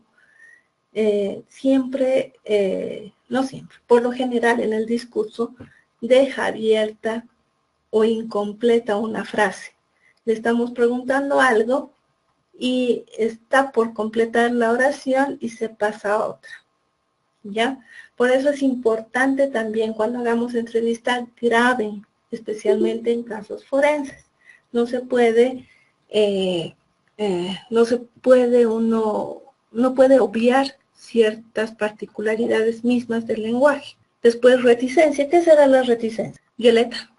No desea, o sea, evade la respuesta, quizá. Sí, un poco está a la defensiva, se puede decir, ¿no? Cuando nosotros le estamos interrogando que quiere que de alguna manera apartarse de nosotros. No en el sentido físico, sino en el sentido mismo del lenguaje, o sea, tiene cierta resistencia, se puede decir, esa es la palabra, resistencia a toda la entrevista que nosotros estamos haciendo. También hay el distanciamiento del hecho, que va enlazado un poco con la reticencia. Y un poquito es, en este caso, quitar la importancia del hecho mismo que se está investigando, como si fuera algo común en algunos casos, como si fuera algo sin importancia. Después hay un uso marcado de generalizaciones en el discurso de aquellas personas que nos están diciendo mentiras, que utilizan por lo general las palabras todo, siempre me pegaba, como decía el ejemplo de uno de ustedes, Entonces ese siempre va y que su discurso vaya con esas frases un poco generalizadoras, nos tiene que dar sospechas de que nos está diciendo mentiras. Evasivas. Como su nombre lo dice, ¿no es cierto? Le preguntamos algo y trata de irse por la tangente, como se dice, y evadir la pregunta directa que nosotros estemos haciendo. El tiempo que falta también, cuando utiliza, por ejemplo, las frases o la palabra después, luego, generalmente el después es como un recurso en todo el discurso y después, entonces está queriendo también enlazar cognitivamente el discurso que nos está dando, el testimonio que nos está dando. Algo que también vamos a escuchar y vamos a ver es justificarse innecesariamente.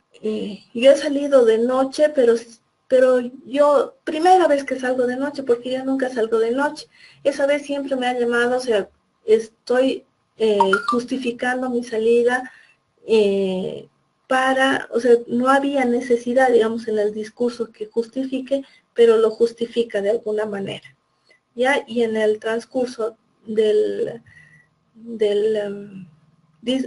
testimonio vamos a encontrar este tipo de cosas. Gustavo dice, tiene que ver con la memoria. ¿Qué tiene que ver con la memoria, Gustavo? A ver, con la mentira también se puede encubrir, obviamente. Tiene que ver con la memoria. Ay, perdón, estoy leyendo desfasada también, creo.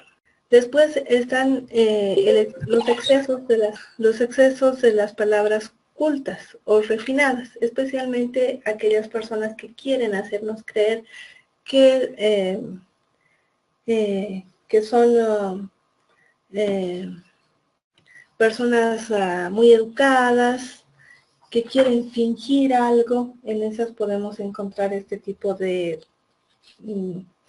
excesos que se pueden usar y hacernos dudar que sea una persona delincuente, por ejemplo. También tenemos la lentitud en el lenguaje, lo que les decía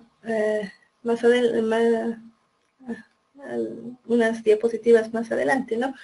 Que la persona tarda mucho en responder. Puede usar la posición de repetir la pregunta y pese a eso darse un tiempo más, o generalmente cuando se le pregunta dice y hasta que pueda elaborar y decirnos lo que sea, ¿no? O utilizar algo o inclusive jalar las palabras como para responder lo que le estamos preguntando. Por ejemplo, cuando le preguntamos qué día ha sido el hecho, ha sido, ¿no? Entonces está tratando de imaginarse y eso no viene con el recuerdo, sino la lentitud que está diciendo, le da las pautas cognitivas como para tener un mejor lenguaje y hacernos creer algo. Las congruencias y detalles, las personas que dicen la verdad en su discurso de manera natural y fluida, van a estar enmarcados los detalles. Y todo va a estar casi bien enlazado, bien congruente, no va a tener falencias en ese aspecto. En cambio, la persona que nos está falseando la verdad, generalmente los detalles no van a existir. Cuando tomamos una entrevista van a ser escuetas. No, yo no hice, yo no, y secas, sin ninguna particularidad. ¿Qué hizo ese día, por lo menos, no? Y no hice nada, me levanté y ahí nomás, así. En cambio, una persona que dice la verdad, sí, me he levantado, he desayunado, me he lavado los dientes, me he duchado, no sé. O sea, siempre va a estar enmarcado con muchos detalles, a veces irrelevantes, pero va a estar. En cambio, la persona que está mintiendo va a ser tajante, va a ser mínima de detalles, porque en esos detalles puede comprometerse. Puedo dar también respuestas absurdas. Las respuestas absurdas en el hecho de preguntarle algo y que nos responda algo que no tiene relación. y es en donde nosotros en esas respuestas podemos enfatizar en el momento de la entrevista también para detectar si la persona realmente no está queriendo respondernos. También tenemos que, un indicio es el silencio, y el silencio, José dice, ¿qué pasa cuando son casos o hechos extemporáneos? Ahí está el detalle. Cuando la persona viene después de 10 años de que ha ocurrido un evento, obviamente estas cosas ya van a estar contaminadas, ¿no? Y en el lenguaje va a tener que recordar, y ese tema también nosotros tenemos que ver cómo funciona el mecanismo del recuerdo, del olvido, que también tenemos ya en la siguiente semana, si no me equivoco, hablar sobre esos aspectos, ¿no? Pero estas cosas ya van a estar contaminadas y ya no va a ser un testimonio que podamos evaluarlo, porque va a haber mucha contaminación, ¿no es cierto? Pese a que la ley dice que hay que creer a alguien, por más que, o sea, no prescribe las situaciones de violencia, por ejemplo, violencia sexual en niños, cuando son adultos pueden hacer la demanda respectiva, pero con qué consistencia nosotros vamos a decir si es creíble o no. ¿No? La ley también nos pone obstáculos terribles metodológicos y científicos que no sé cómo los vamos a resolver poco a poco, ¿no? Sí, dime, Gustavo. Disculpe, estoy con problemas en el audio y la señal. Yo me refería a la memoria en relación a todo lo que está manifestando. Por ejemplo, en el silencio, una persona puede quedarse en silencio al acordarse. Me voy a lo que es la memoria a largo plazo y a corto plazo. Incluso en la negación puede haber detalles que la persona puede negar en el discurso o en la narración de algún hecho y tiene que ver con la memoria. Todo lo que usted manifiesta. El lenguaje. Todo tiene que ver con todo, por eso, lenguaje tenemos que repasar lo que es psicolingüística. Tenemos que hablar sobre lo que es los procesos cognitivos, no podemos descartarlos, ¿no? Por eso les digo, aquí en este módulo, yo les estoy dando simplemente algunos detalles y lo que engloba en realidad la evaluación de la credibilidad del testimonio. ¿Ya? ¿Por qué? Porque yo veo en lo que se presenta en los foros, inclusive en los foros, en los tribunales, lo que presentan, y muchos clínicos hacen eso, presentan, sí, credibilidad del testimonio y es una evaluación netamente subjetiva, porque ni siquiera le toman la evaluación de personalidad, por ejemplo. No determinan sus capacidades cognitivas, cómo está esta persona. Entonces, todas esas cosas hacen que las evaluaciones, los informes que se presenten en los tribunales realmente carezcan de consistencia, de fiabilidad, se puede decir, para determinar algo. Cuando ustedes hagan sus evaluaciones de credibilidad con estos aspectos, viendo todos los aspectos que estamos llevando en este módulo, yo creo que lo van a hacer con más seriedad y más profundidad, ¿no? Les estoy dando lo que engloba, porque si ustedes entran, digamos, a credibilidad del testimonio, les va a aparecer un protocolo y ese protocolo, especialmente los clínicos, piensan que siguiendo el protocolo van a determinar algo. No, la evaluación es más amplia. Por eso que nos lleva inclusive no tiempo de estar con la persona, sino de escuchar y reescuchar todo su discurso.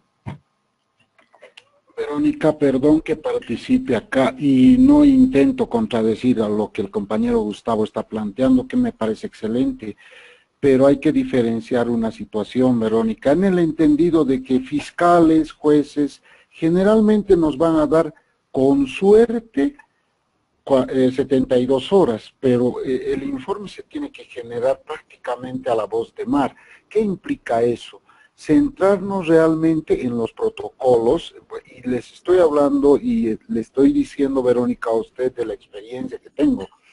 Es que no da, digamos, como para hacer, sería lo óptimo, hacer una evaluación que englobe la parte clínica, psicológica y la parte forense como tal.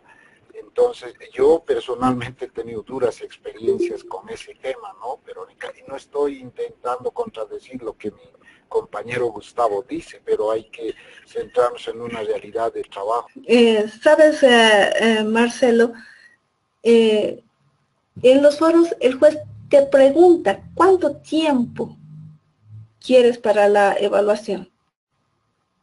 Generalmente, y yo te digo con experiencia propia, son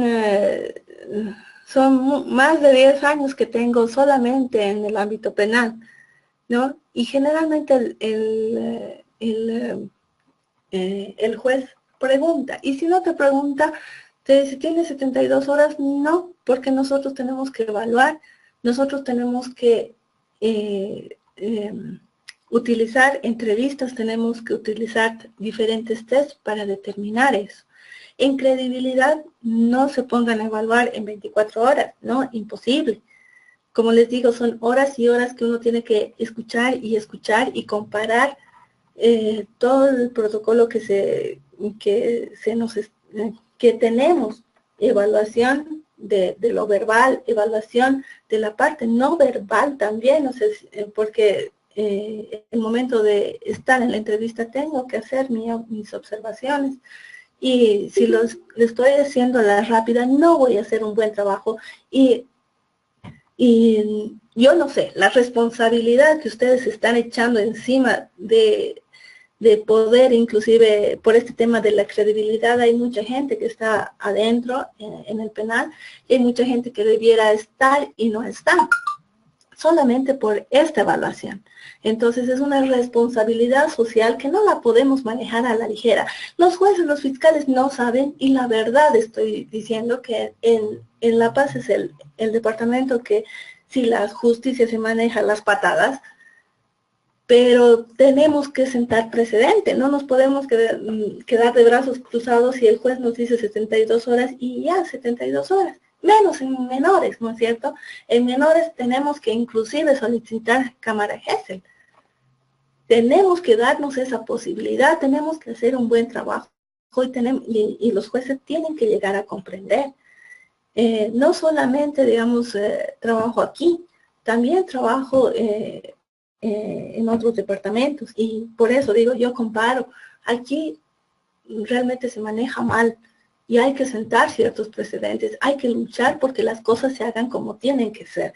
Perdón que me apasione, pero tenemos que decirlo, y bien que ustedes se están formando. Entonces, para eso también es maestría, ¿no es cierto? No es cualquiera nomás que va y presenta un triste informe, y así lo digo, un triste informe, porque no tiene, como le digo, fiabilidad y confiabilidad como para determinar un caso penal.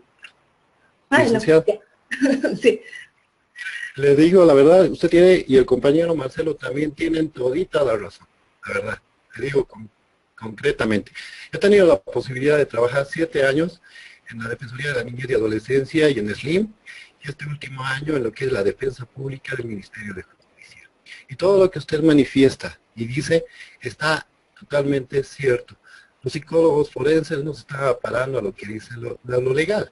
Un informe psicológico, que hace un informe psicológico, digamos, en lo que es la defensa pública, tiene que tener bastante tiempo, como dice el compañero Marcelo, pero tiene que también ser totalmente conciso y rápido y oportuno, y ser totalmente activo en el trabajo y apasionante, como usted dice, porque un informe tiene que ver incluso con los antecedentes de la solicitud, el marco legal aplicable de lo que es un informe psicológico. Es forense, tiene que haber los datos de la persona, las fechas, el rapport, los instrumentos utilizados, el encuadre, la evaluación, el examen mental, tiene que haber todo para complementar solamente un punto de pericia que están solicitando. y en base a los resultados pues, brindados, a los aportes de las técnicas brindadas y empleadas, pues se dan los acorde a la ley. Pues como estoy viendo en otros foros, estoy pudiendo observar que no saben ni tienen idea de lo que es forense, lo están asociando hasta con la muerte. Y mil disculpas que no es así. Yo creo que es fatal eso. Muchas veces creo que es fatal. Ya vamos a estar hablando de eso. Gracias, Lisa. Ya, aquí me dicen algo. Renato dice, sí tiene mucha razón, hay problemas hasta con la presentación de informes psicológicos. En la mayoría de los informes no fundamentan ni su diagnóstico ni sus conclusiones. La verdad es esa, ¿no? En algún caso también en estos grupos de psicólogos también un día alguien preguntó de la presentación de los informes y alguien les respondió que tenía que hacer, o sea, si era un informe para el juzgado, tenía que ser máximo en dos hojas, porque los jueces no leen. Y no es el hecho de que no lean. ¿Qué nos importa si saben o no saben leer? La cosa es la responsabilidad que uno tiene de hacer bien su trabajo y hacerlo bien desde el principio. No cuando llega ya a instancias de un juicio oral o donde ya no hay vuelta atrás, de decir, pucha, no, me equivoqué, ya no hay. No es como las personas que tal vez graficando un poco y hablando un poco metafóricamente de las personas que tallan en piedra, ¿no es cierto? O sea, se equivocaron, ya no pueden rectificar. Entonces nosotros también tenemos que hacer eso. Tenemos que tratar de hacer bien desde el principio de las cosas y con toda la responsabilidad, porque son personas que están en un proceso y que quieren justicia. Renato dice, en un informe de un niño de 10 años le diagnosticaron despersonalización a simple observación y entrevista. Ay, no me hagan renegar. Sí, seguramente, ¿no? Si les digo, es atroz lo que se maneja. Lo que sí, Violeta, tú debes ver otra realidad.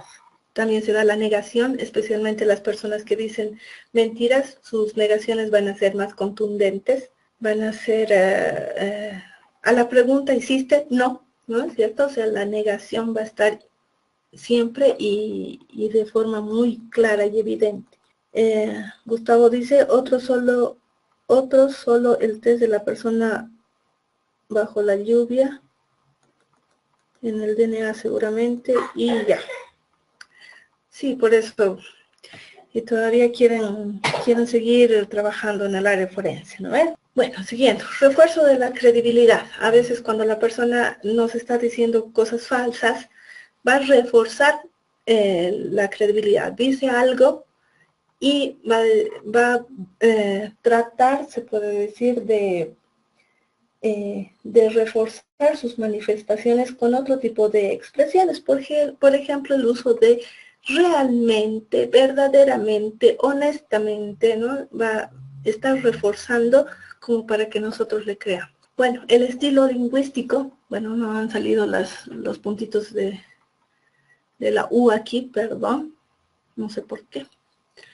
Y además el acento me he comido. El estilo lingüístico del mentiroso está basado primero en la incertidumbre. Como ya habíamos dicho anteriormente, hace alusión hasta donde yo sé, o sea, genera expectativa, hace afirmaciones hipotéticas, o habla de sus deseos también. En este caso podemos ver eso. También está la vaguedad en lo que nos dice. Hay menos descripciones, está más generalizado todo, pocos verbos se puede decir en pretérito indefinido, utiliza el término a veces excepto. Después está el nerviosismo que lo podemos además notar como particularidad del lenguaje corporal o indicios no verbales. Vamos a notar en el lenguaje también repeticiones y lo que va a ser los errores lingüísticos, así como a mí se me traba la lengua, así van a encontrar, ¿no? Especialmente cuando reniego se me traba la lengua. Entonces ustedes van a encontrar ese tipo de errores también. Después está la dependencia que quiere decir que va a haber poca autorreferencia en el discurso del mentiroso. Como les decía, va a hablar menos en primera persona, sino va a depender de otros como para que su responsabilidad se distribuya o no asumir su propia responsabilidad. Y el mal humor. Han debido escuchar que a veces en los discursos de pareja, especialmente por infidelidad, cuando hay el develo de la infidelidad, el que es infiel generalmente se pone a renegar o expresar de una manera negativa todas sus emociones y obviamente de alguna manera echar la culpa al otro, pero siempre manifiesta con mal humor, ¿no? Entonces eso es característico de este tipo de situaciones. También hay señales, o sea, las señales verbales de sinceridad van a estar enmarcadas en lo que es la simplicidad. No van a usar frases muy sofisticadas, sino va a estar el testimonio muy suelto, se puede decir, muy simple, con palabras de su propio lenguaje, no tratando de encontrar palabras para cubrir algo. No va a haber muchos pensamientos, va a haber muchos detalles en el discurso, su lenguaje va a encajar, digamos, en todo su discurso, no va a estar influenciado socialmente, por ejemplo, por las connotaciones mediáticas puede ser, y generalmente va a estar con un sentido neutral. Hasta ahí quedamos, esto ya lo vamos a ver en la siguiente. Las personas que no han estado la anterior clase también les había propuesto que el examen sea por preguntas que ustedes mismos hagan de lo que vamos a llevar, de lo que estamos llevando y del material que ustedes tienen de apoyo. Para eso les voy a pedir que lean. Se ha quedado en hacer 10 preguntas, cada uno 10 preguntas de opciones múltiples o dicotómicas, verdadero o falso, y obviamente preguntas bien planteadas, y de esas se va a sortear y se va a dar a posgrado. Cada uno tiene la misión de hacer 10 preguntas y eso es el foro 4 por si acaso. También quiero informarles que tal vez tenga que ir a Tupiza a un juicio. Ya me han convocado, pero yo les he pedido que vean la forma si se puede suspender por lo que yo tengo clases con ustedes. Justo el juicio es el siguiente miércoles, entonces yo les perjudicaría a ustedes. Tendríamos que ver si es que me conminan a ir, tendríamos que ver la posibilidad de reemplazar la clase, por favor. Ustedes me dicen cuándo y que no sea los días que paso con presencial, como para poder organizar eso. Les digo con tiempo para que estén pensando en que sí podemos definir ya el viernes si reemplazamos, y yo les digo, ustedes me dicen qué día reemplazamos, o si les digo no me voy a quedar en suspendido, han visto la forma de suspender, entonces pasamos normalmente. Ya esa es mi dificultad, por si acaso. Por favor, puede ser, pero ya el viernes yo les digo si sí, vamos a reemplazar la clase, sería del miércoles 11, ¿ya? Entonces tendría que ser para el 16, pero yo les aviso el viernes. Están viendo la forma de suspenderlo, ¿ya? Por favor. Este viernes pasamos normal. Sí, normal es el viernes y ahí les informo cómo hacemos, ¿ya? Todo, doctora. Que le vaya muy bien. Buenas noches. Gracias. Buenas noches.